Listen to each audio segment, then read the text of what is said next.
महाराष्ट्रातील दक्षिणोत्तर पसरलेला सह्याद्री आणि दख्खनचे पठार ज्वालामुखीमधून तयार झालेले आहे। हा सर्व भूभाग डेक्कन ट्रॅप म्हणून प्रसिद्ध आहे। ज्वालामुखीच्या उद्रेकातून निघालेला लावा टप्प्याटप्प्याने पसरत पायऱ्यांच्या रचनेप्रमाणे थंड होत गेला आणि कठीण खडकांची रचनाच तयार झाली। यामुळे कुठेतरी सुळके वर आलेले आपल्याला पाहायला मिळतात, तर काही ठिकाणी कातळ भिंती तयार झालेल्या दिसतात।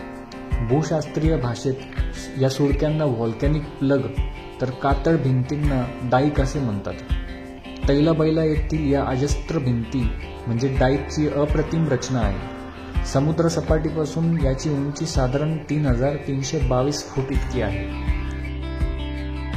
तैलबैला नावाची छोटीशी वाडी भांबुर्डे गावाजवळ मुळशी तालुक्यात आहे। पुण्यापासून 80 किलोमीटर अंतर या वाडीचे आहे। तामिनी घाटाच्या अलीकडे निवे गावाचा फाटा लागतो।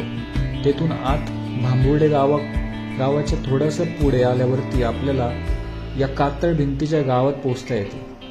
निवे गावातून हा लोणावळ्याकडे जोडलेला रस्ता आहे।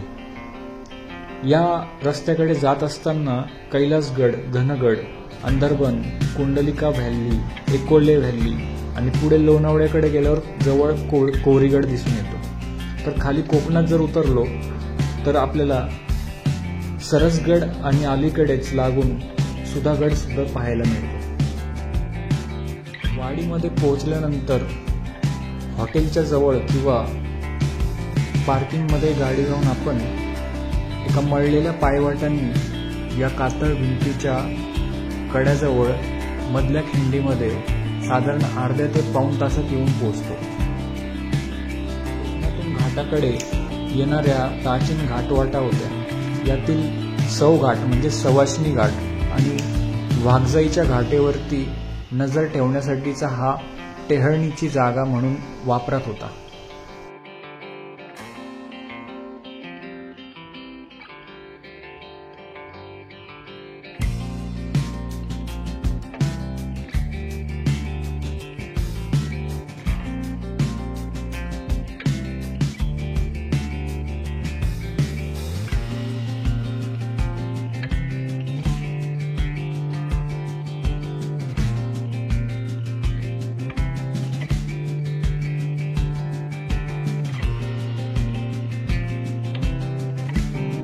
नमस्कार मित्रांनो, आता मी तैलबैलाच्या खिंडीकडे चाललोय आणि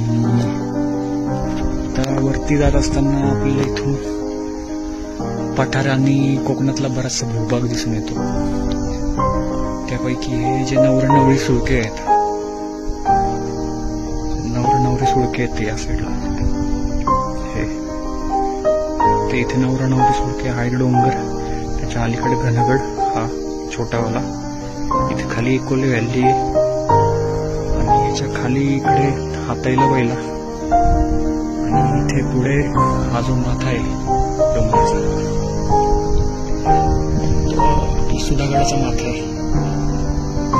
खाली कोकणामध्ये सगळं प्रदूषणाचं धुकं पसरलंय आणि हा आहे पाली मधला सरसगड, पाली गणपतीच्या पाठीमागे असलेला असा सगळा परिसर इथे खाली कोकणातला आणि घाटावरचा दिसतो। सौ घाट म्हणजे सवाष्णी घाटामार्गे होणाऱ्या वाहतुकीवरती नियंत्रण ठेवण्यासाठी तैलबैलाच्या डाईकचा वापर टेहळणीचा बुरुज म्हणून केला जायचा। हा सगळा इकडे भाग लोणावळ्याचा भाग, इकडचा भाग मुळशीचा, कुंडलिका व्हॅली, एकोले व्हॅली, या साईडला लोणावळा आणि खाली उतरलं ते कोकण आणि हे पठार खालचं ते ठाणाळे लेणी आहे। बरंच काय काय पाहण्यासाठी येते। अंदरबनचा ट्रेक इथून जवळच चालू होतो।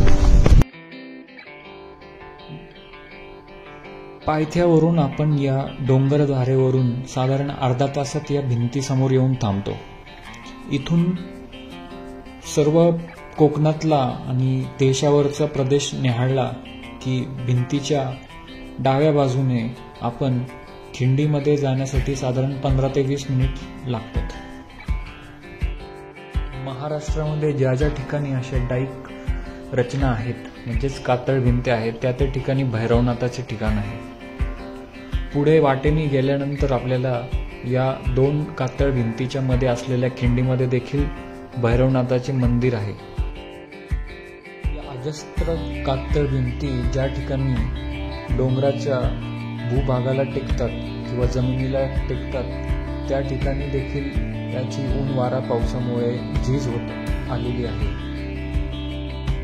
डोंगरधारेवरून खिंडीमध्ये असलेल्या मंदिरापर्यंत नेणारा हा रस्ता अगदी सोपा आहे. मात्र इथून पुढे जर आपल्याला कातळ भिंती चढून वर जायचे असल्यास रस्ता नाही. अनुभवी ट्रेकर्स मंडळी आणि गिर्यारोहणाचे तांत्रिक साधनं असलेल्या ग्रुप मार्फत मात्र इथून पुढची वाट दोरखंड बांधून वरती जाणे शक्य होते.